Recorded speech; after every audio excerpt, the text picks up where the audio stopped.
2015년 11월 22일 하나님께서 우리에게 주시는 말씀은 역대상 16장 29절에서 36절입니다. 역대상 16장 29절에서 36절, 구약성경 636쪽입니다. 역대상 16장 29절에서 36절을 봉독에 올리겠습니다. 여호와의 이름에 합당한 영광을 그에게 돌릴지어다. 제물을 들고 그 앞에 들어갈지어다. 아름답고 거룩한 것으로 여호와께 경배할지어다. 온 땅이여 그 앞에서 떨지어다. 세계가 굳게 서고 흔들리지 아니하는도다. 하늘은 기뻐하고 땅은 즐거워하며 모든 나라 중에서는 이르기를 여호와께서 통치하신다 할지로다. 바다와 거기 충만한 것이 외치며 밭과 그 가운데 모든 것은 즐거워할지로다. 그리할 때에 숲속의 나무들이 여호와 앞에서 즐거이 노래하리니 주께서 땅을 심판하러 오실 것이미로다. 여호와께 감사하라. 그는 선하시며 그의 인자하심이 영원함이로다. 너희는 이르기를 우리 구원의 하나님이여 우리를 구원하여 만국 가운데서 건져내시고 모으사 우리로 주의 거룩한 이름을 감사하며 주의 영광을 드높이게 하소서 할지어다. 여호와 이스라엘의 하나님을 영원부터 영원까지 송축할지로다 하며 모든 백성이 아멘 하고 여호와를 찬양하였더라. 아멘. 청색은 자유를 상징하고 백색은 평등을, 적색은 박애를 상징합니다. 청백적 삼색기는 프랑스의 국기이고 자유평등 박애는 프랑스 대혁명의 정신이자 프랑스의 건국 이념입니다. 자유평등 박애에 근거한 관용 톨러랭스는 프랑스의 아주 높은 자부심이었습니다.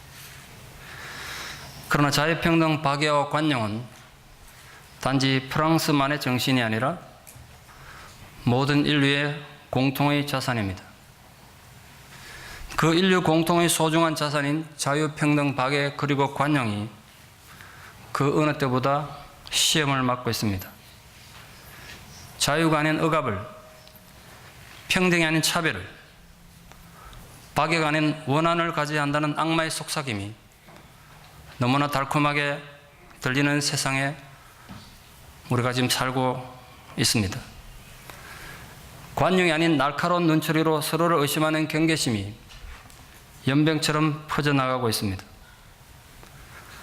파리 테러로 무관 민간인들이 무참히 살해당한 비극에 전 세계가 충격에 빠졌습니다.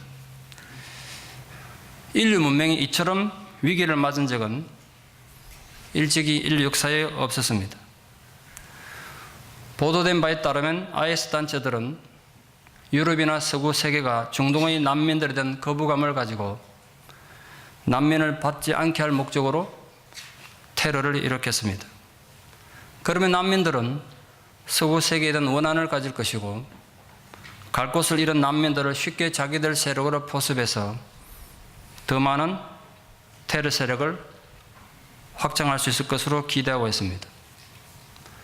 벌써 미국에서만도 26개 주에서 난민 수용 거부를 발표했고 유럽에서도 난민들에 대한 거부감과 유럽 국경 통제를 논의하고 실제로 지금 국경을 통제하고 있습니다. 이러다가 유럽연합이 깨어질 수도 있다는 위기에 처해 있습니다. 이슬람 문화에 대한 적대감이 커져가서 문명의 충돌이 아닌 종교 전쟁이 일어나면 세계는 더 없는 혼란과 공포의 도가니가 될 것입니다. 테러와의 전쟁을 선포한 서방 세계의 문제는 근본적으로 심각한 한계를 드러내고 있다는 데 있습니다. 아무리 서방 세계가 강력한 무기로 IS를 단체를 공격한다고 해도 그들을 완전히 제거하기는 불가능하기 때문에 그렇습니다. 설령 그들을 다 제거한다고 해도 또 다른 더 잔인한 테러 단체들이 생겨날 것입니다. 지금 더 위험한 것은 외로운 늑대라고 불리는 자발적인 테러리스트들입니다. 그래서 이제 세계 어느 곳도 안전하지 않습니다. 언제 어느 곳에서나 유사한 테러가 일어날 수 있는 위험에 문명 세계가 직면해 있습니다. 우리가 사는 세크라멘토도 결코 안전한 곳이 아닐 것입니다. 어쩌면 캘리포니아 주도이기 때문에 더 위험할지도 모르겠습니다. 이제 전선도 없고 적들도 보이지 않는 심각한 전쟁을 전 세계는 앞으로도 오래도록 하게 될 것입니다. 그러면 진정 우리에게는 희망이 없는 것입니까? 이대로 인류 문명은 멸망하고 말 것입니까? 저는 그 죽음의 한가운데에서 희망을 보았고 감사를 발견했습니다. 무엇보다 성숙한 파리 시민들의 자세에서 희망을 봤습니다. 파리 시민 앙뚜안 레리시는 이번 테러로 아내를 잃었습니다. 아내는 이제 겨우 17개월 된 아이의 엄마입니다. 그는 자신의 아내를 살해한 테러리스트들에게 보내는 편지를 페이스북에 올렸습니다. 긴 편지를 좀 짧게 요약하면 이런 내용입니다. 지난 금요일 밤 당신들은 너무나 특별했던 한 사람의 생명을 앗아갔다. 내 인생의 사랑 그리고 내 아들의 어머니였던 사람. 하지만 당신들은 결코 내 정오를 가져가지 못할 것이다. 정오로 답하는 건 당신들과 다를 바가 없기 때문이다.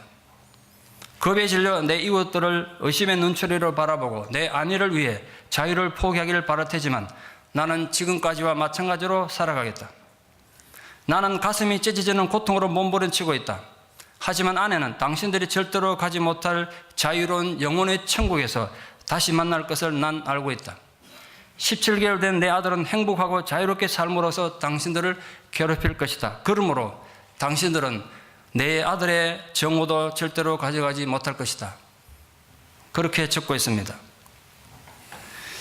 아내를 잃고 어린 아들을 품에 안은 아버지가 원한과 보복이 아닌 관용의 마음을 품은 것이 너무 감사했습니다. 테러의 공포에 굴복하지 않고 일상적인 삶을 살 것이라며 아직도 총격의 자국이 남아있는 현장에서 사람들이 서로를 보듬으며 살아가는 것을 보고 희망을 보았습니다. 파리 시민들이 우린 공포에 굴복할 수 없다며 평화적 저항운동을 계속하고 있습니다. 우린 테러리스트가 싫어하는 평화적인 행동을 계속해 나갈 것이라고 말하고 있습니다. 두려움에 움츠려 사람들을 의심의 눈초리로 보지 않고 의연하게 삶을 계속하겠다는 그 사람들의 용기와 의지가 감사할 뿐입니다. 또한 어떤 이슬람 청년은 파리 리퍼블릭 광장에서 자신의 눈을 가리고 팔을 벌리고 자기 앞에 이렇게 편말을 써줬더라고. 나는 이슬람입니다. 그러나 저는 테러리스트가 아닙니다. 나는 당신을 믿습니다. 당신들도 나를 믿습니까? 그렇다면 저를 안아주세요. 그리고 팔을 벌리고 써 있었습니다. 많은 파리 시민들이 눈물 흘리며 그를 안아주는 사진을 장면을 뉴스를 통해 봤습니다. 피해를 입은 파리 시민뿐 아니라 제3의 피해자가 된 이슬람 사람들도 평화를 위해 애쓰고 노력하는 것이 감사할 뿐입니다. 그리고 그 이슬람을 따뜻하게 안아주는 사람들의 모습에서 테러의 저주와 공포로부터 우리는 짐승이 아니라 고귀한 영혼을 가진 인간이라는 사실을 다시 깨닫게 됩니다. 공포와 죽음의 테러 현장에서 온몸으로 보여주는 그들의 절실한 몸짓이 고맙고 감사할 뿐입니다. 오늘은 추수감사절입니다. 저는 영어의 Thanksgiving이라는 말을 참 좋아합니다. 의미가 특별한 것 같습니다. 감사를 드리는 날, 직역하면 그렇게 되겠죠. 추수가 있어서 감사한다는 한국어의 추수감사절이라는 의미보다는 감사할 수 없는 상황에서도 감사를 드릴 수 있다는 의미가 포함된 것 같아서 전 그 말을 더 좋아합니다. 이번에 테러로 많은 분들이 안타깝게 목숨을 잃었지만 많은 유족들이 그 가운데서 감사를 표현하는 것을 보고 감사의 의미를 다시 한번 생각해보는 계기가 되었습니다. 그 테러의 비극의 한가운데서 추수감사절을 다시 맞으며 김현성 시인의 감사라는 제목의 시를 한번 떠올려 봤습니다. 한 부분만 좀 소개하면 이런 내용입니다. 감사는 곧 믿음이다. 감사할 줄 모르면 이 뜻도 모른다. 감사는 반드시 얻은 후에 하지 않는다. 감사는 잃었을 때도 한다. 감사하는 마음은 잃지 않았기 때문이다. 감사는 곧 사랑이다. 감사할 줄 모르면 이 뜻도 알지 못한다. 사랑은 받는 것만이 아닌 사랑은 오히려 드리고 바치는 것이다. 그렇습니다, 여러분. 감사는 반드시 뭔가를 얻었기 때문에 하는 것이 아니라는 사실을 우리는 이번 테러의 비극 속에서 뜨겁게 깨달았습니다. 오히려 나의 소중한 것을 잃었을 때에도 감사할 수 있다는 것이 신앙의 위대한 능력 아니겠습니까? 지난주 아침 우리가 예배를 드리고 있는 시각에 암으로 투병 중이던 박영주 집사님께서 하나님 부름받고 소천하셨습니다. 향년 68세이십니다. 제가 돌아가기 3일 전에 신방을 갔을 때 그 말기암의 끔찍한 고통으로 너무 힘들어 하셨습니다. 그래서 목사님 나 빨리 죽을 수 있도록 기도해달라고 제 손 붙잡고 걸으셨습니다. 빨리 하나님께 가고 싶다고. 몰핀도 더 이상 듣지 않는 아픔에 그렇게 부러지셨습니다. 제가 너무 마음이 아파서 예배 드리고 나면 주일날 다시 제가 오후 예배 드리러 오겠습니다. 그리고 왔는데 그 약속을 지키지 못하게 됐습니다. 그때 아직 시집 못 간 딸에 대해서 참 안타까운 마음을 많이 표현하셨는데 앞으로 나가고 우리 딸이 혼자 어떻게 살지 거의 걱정이라고 많이 얘기하셨는데 그 딸도 어떻게 눈을 감았을까요? 안타까운 마음이 먼저 들지 않습니까? 근데 집사님 돌아가시다는 소리 예배 마치고 듣고 제가 오후에 딸을 만나러 그 집에 갔었는데 딸이 제 만나자마자 엄마가 남긴 거라고 감사한금 봉투를 제게 줬습니다. 집사님 가시면서 마지막 감사한금을 남기고 갔습니다. 그 봉투에다가 말기암의 그 고통 속에서 삐뚤삐뚤 글로 감사를 내용을 썼습니다. 그러니까 그게 집사님이 세상에 남긴 유언인 셈입니다. 딱 두 줄 쓰여 있었는데 이렇게 쓰여 있었습니다.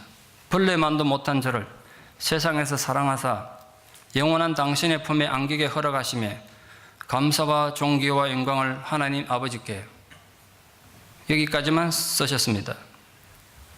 제가 목사가 되고 사역을 시작한 이후에 100번도 넘게 장례 집례하고 저는 사람이 마지막 숨이 끊어진 임종을 참 많이 지켜보았습니다. 그런데 자신의 죽음을 앞에 두고 하나님 앞에 감사함으로 이렇게 표현하고 가신 분은 처음인 것 같습니다. 제가 그걸 보고 이렇게 생각했습니다. 여기 여러분들 참 죄송합니다. 저도 저희 부모님들 언제 돌아갈지 모르겠습니다만 사람 죽을 땐 정신없이 갑니다.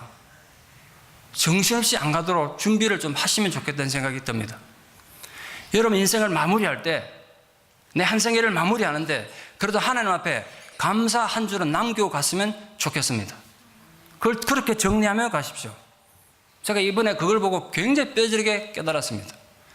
나중에는 말 한마디 못하고 호흡 한번 제대로 못하고 그냥 그렇게 가세요. 너무 안타까워요. 연로하신 분들은 언제 내가 갈지 모르니까 오늘 밤 내가 가더라도 하나님 앞에 나 이렇게 감사합니다 한 줄은 남기고 가면 그게 자식들에게 우리 믿음의 후배들에게 얼마나 큰 위로가 될까 이런 생각을 제가 해봤습니다. 그 집사님 입장에서는 아직 결혼도 못한 딸 두고 가는 엄마 입장에 얼마나 안타까운 마음이 많았겠습니까? 본인도 외롭고 힘들게 산데다가 원망하려면 굉장히 많았겠죠. 그런데 집사님 마지막 고백은 감사였습니다. 그래서 제가 문득 깨달았습니다. 우리가 아무리 많은 손실을 입고 아무리 큰 아픔을 겪고 심지어는 내 목숨을 잃어하는 절박한 상황에 처한다고 해도 내가 천국의 약속을 받았다면 그것만으로도 감사한 일이라고. 진정 우리에게 천국의 소망을 가지고 사는 우리가 정말 하나님 자녀들이라면 천국의 약속에 더 바랄 게 뭐 있겠습니까? 천국의 약속을 내가 받았다면 장사가 좀 안 돼도 괜찮은 거고 오늘 내가 병이 들어 고통받아도 괜찮은 것입니다. 천국이 내게 약속되어 있는데 더 바랄 게 뭐 있습니까? 나의 생명이 영성으로 가는데 뭐가 아깝고 원통하겠습니까? 그래서 제가 이 죽음 앞에서 이 테러의 공포 앞에서 감사의 의미를 다시 한번 생각하는 계기가 되었습니다. 여러분 감사 십계명이라는 거 들어보셨습니까? 저도 태국의 선교사님께서 매일 카톡을 보내오시는데 감사절 맞아서 보내오셔서 읽어봤습니다. 제게 참 은혜가 돼서 몇 가지 좀 소개하고 싶습니다. 첫 번째, 생각이 곧 감사다. 여러분 영어에 생각난 think와 감사의 thank는 어원이 같습니다. 라틴어에 똑같은 단어에서 시작했습니다. 그건 무슨 말인가 하니 깊이 생각해보면 감사가 일어난다는 거예요. 그러니까 여러분 자신의 삶에 주어진 하나님의 감사의 손길을 한번 깊이 생각해 보시기 바랍니다. 두 번째로 작은 것에서부터 감사하십시오. 거대한 바다도 작은 물방울 하나에서 시작되었습니다. 사소하게 보이고 작아 보이는 것에 먼저 감사하십시오. 결국은 감사는 신앙 고백입니다. 작고 사소한 것이라도 진정으로 감사하는 그 마음이 소중한 것입니다. 여러분, 일상에 감사하십시오. 숨을 쉬고 맑은 하늘을 바라볼 수 있는 것이 충분히 감사할 일입니다. 제가 어떤 분들에게, 많은 분들에게 감사할 것 좀 찾아보라 그러면 많이들 당황하세요. 나는 감사할 일 없다는 거 아니에요. 살펴보면 감사할 일이 얼마나 많은데요. 그걸 찾으십시오. 네 번째로 문제를 감사하십시오. 문제 없는 삶을 감사할 것이 아니라 내게 오늘 또 고난이 생겨 문제가 닥쳤습니까? 감사하십시오. 왜냐하면 그 문제에는 항상 하나님의 숨겨놓은 해결책이 있기 마련입니다. 다섯 번째로 그럼에도 불구하고 감사하라. 결과를 보고 감사하지 말고 문제 앞에 드리는 감사가 아름답지 않겠습니까?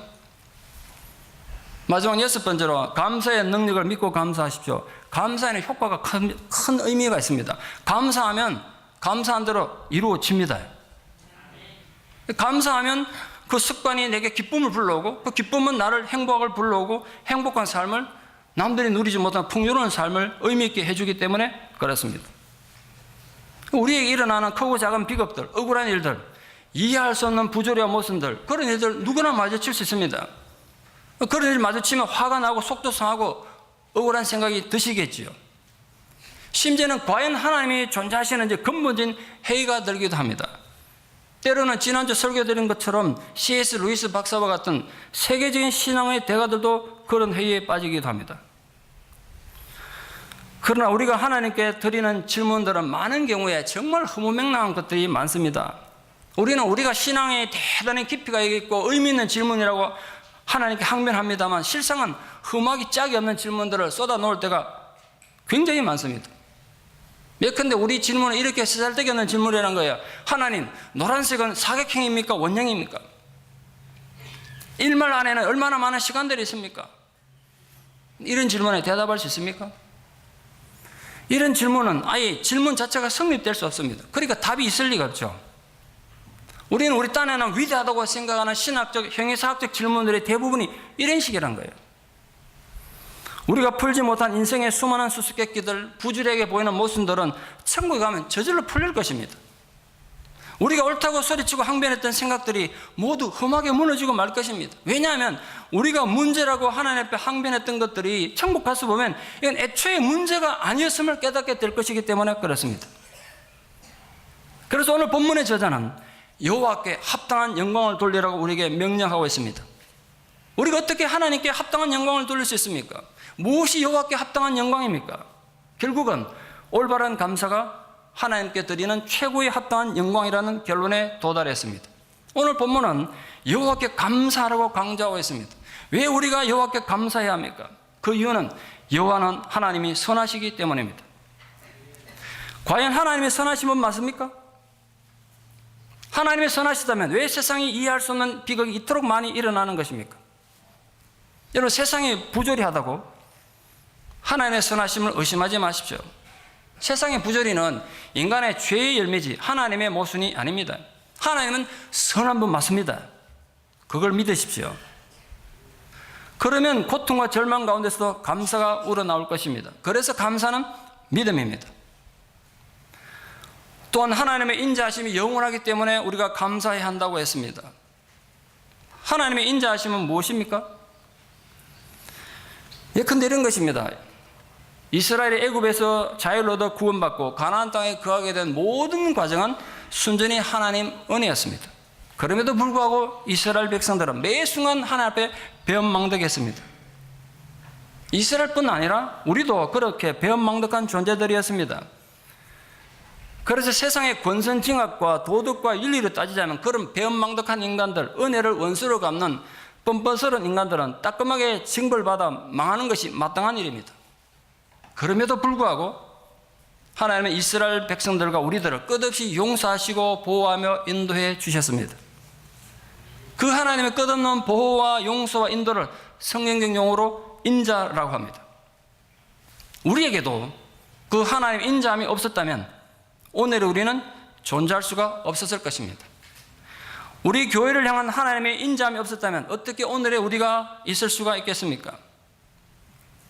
우리는 남들이 이민교의 기적이라고 말하는 자리까지 올 수 있었던 것은 오직 하나님의 인자하심 때문인 것을 고백합니다. 하나님의 인자함이 없었다면 우리의 교만과 배은망덕으로 우리는 벌써 망하고 말았을 것입니다. 그래서 우리는 감사하지 않을 수가 없습니다.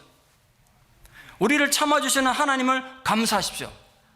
우리의 죄악과 교만에도 불구하고 또다시 인내와 긍휼하심으로 우리를 다시 일으켜주시는 그분의 인자하심에 감사하십시오. 오래전에 제가 책에서 읽었던 내용입니다. 미국에 있던 신앙인의 가정에서 일어났던 일을 적고 있습니다. 나름대로 열심히 신앙생활을 한다는 가정에 아들이 정신 이상이 생겨가지고 정신병원에 입원하게 됐습니다. 부모들 당연히 하나님 앞에 열심히 기도했겠죠. 교회에서 담임 목사님 주도 아래 기도회가 여러 차례 열렸습니다. 그러나 조금의 차도도 없었습니다. 게다가 치료하던 의사조차도 아주 결과가 절망적이라고 했습니다. 모두가 시리에 차있던 어느 날 이 아버지가 자식을 위해서 기도하다가 문득 이런 생각이 든 겁니다. 나는 도대체 하나님과 어떤 관계에 있는가? 내가 자식을 위해서 기도하기 전에 이걸 한번 봐야겠다. 그래서 하나님과 자신의 관계를 묵상하는 시간을 가집니다. 깊은 묵상을 통해서 시간을 보내다 문득 범사에 감사라는 말씀이 떠오르면서 자기가 생각해 보니까 자기가 이때까지 제대로 하나님 앞에 제대로 된 감사를 해본 적 없구나, 이 생각이 들고 마음이 걸렸습니다. 죄책감이 들었습니다. 왜 나는 계속 하나님의 은혜와 사랑을 받고 누리기만 하려고 생각했지 한 번도 제대로 된 감사를 해보지 못했는가, 이 생각이 문득 든 겁니다. 자는 아내를 깨워가지고 자기 깨달음을 얘기했습니다. 여보, 내가 이 자식 때문에 고통당하고 보니까 하나님 앞에 제대로 감사를 못한 것 같아. 우리가 지금이라도 하나님 앞에 함께 감사의 기도를 드리자고. 자다른 아내가 화가 나가지고 노발대발 소리칩니다. 아들이 미쳐서 정신병원 가 있는데 무슨 감사가 나오냐고, 무슨 범사에 감사냐고. 그래서 남편이 이렇게 말합니다. 하나님이 하라고 하시는 것을 우리가 한 다음에는 그 다음은 하나님이 일하실 차례 아니냐. 하나님이 책임지시지 않을 말씀을 그의 종을 통해 말씀하셨겠냐? 그러니 우리는 무조건 하라는 대로 합시다. 그래서 두 사람이 그 이른 새벽에 같이 이제 감사 기도를 드립니다. 제가 그 감사 기도를 좀 내용을 설명하려고 말씀드린 겁니다. 그들이 부부가 이렇게 기도했습니다. 하나님, 우리 아들이 미친 것을 감사합니다. 의사가 고칠 수 없다고 말한 것도 감사합니다. 우리가 절망적인 상태에 있는 것도 감사합니다. 우리가 아들을 사랑하는 것과는 비교할 수 없는 사랑으로 주님이 그 아들을 더 사랑해 주심을 감사합니다. 우리가 이 자식을 고치기 전에 항상 기뻐할 수 있는 믿음을 주시고 감사할 수 있는 믿음을 주시옵소서. 그렇게 눈물로 기도드렸습니다. 하루가 지나고 그 다음 아침에 의사로부터 전화가 왔습니다. 밤사이 아들의 병세가 놀랍도록 호전되었다는 것입니다. 진정한 감사는 기적을 낳는 법입니다. 감사는 기적을 낳는 법입니다. 감사는 믿음에서 오는 신앙 고백이기 때문에 그렇습니다. 감사는 하나님의 선하시다는 고백입니다. 내게 이미 주어진 조건 때문에 하는 감사는 어찌 보면 감사라고 하기 어렵습니다. 감사는 없는 것에 대한 신앙 고백입니다. 여러분, 하루 세 끼 밥 잘 먹고 소화가 잘 됐다면 감사할 이유 그것만으로 충분한 점이 있습니다. 여러분, 뭐 감사할 게 없습니까? 아닙니다. 제가 만난 많은 분들은 한 끼 밥을 먹지 못해서 먹기만 하면 토해내고 토해내서 먹을 수 없어 고통받는 분 많습니다. 제가 지금 여러분, 한 끼 밥 먹고 제대로 소화돼서 화장실 갔다면 감사할 이유는 그걸로 충분합니다.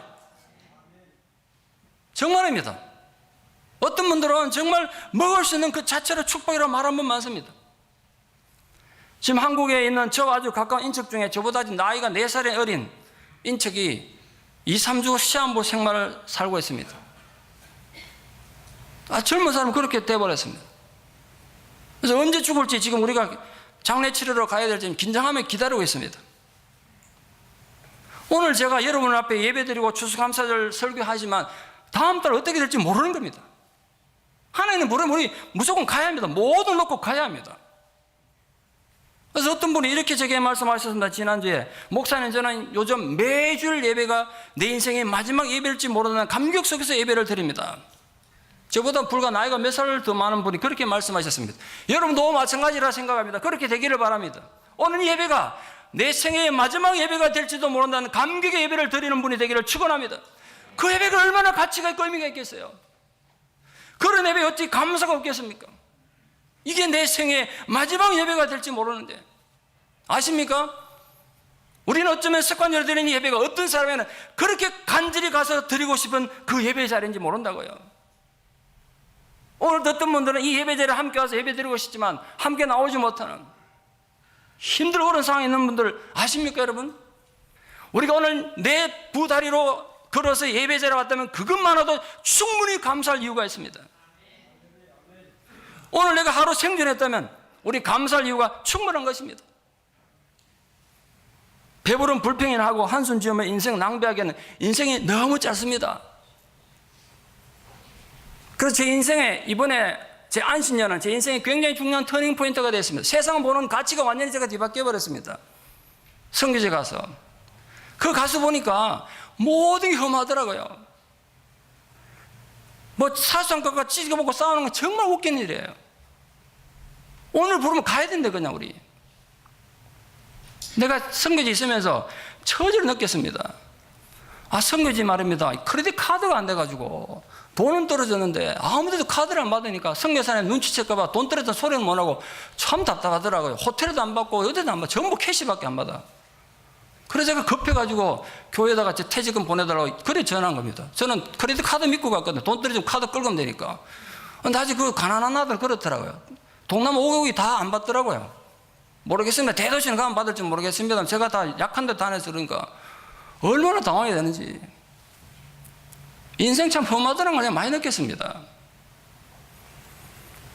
뭔가 거창한 횡재를 해야 감사한 거 아닙니다. 언제 어디서 총탄이 날아올지 모르는 세상을 살면서 하루 삶을 무사히 지나갔다면 충분히 감사할 이유가 됩니다. 여러분 오늘 안전하게 운전해서 집에 돌아왔다면 감사의 이유로 그걸로 충분하다니까요. 멀리 있는 자녀들이 오늘도 안전하게 하루를 살았습니까? 그럼 그게 당연한 게 아니라 감사할 일이에요. 오늘 내 자식이 멀리 떨어져 있지만 하루 무사히 지났으면 그걸로 충분히 감사할 일이라니까요.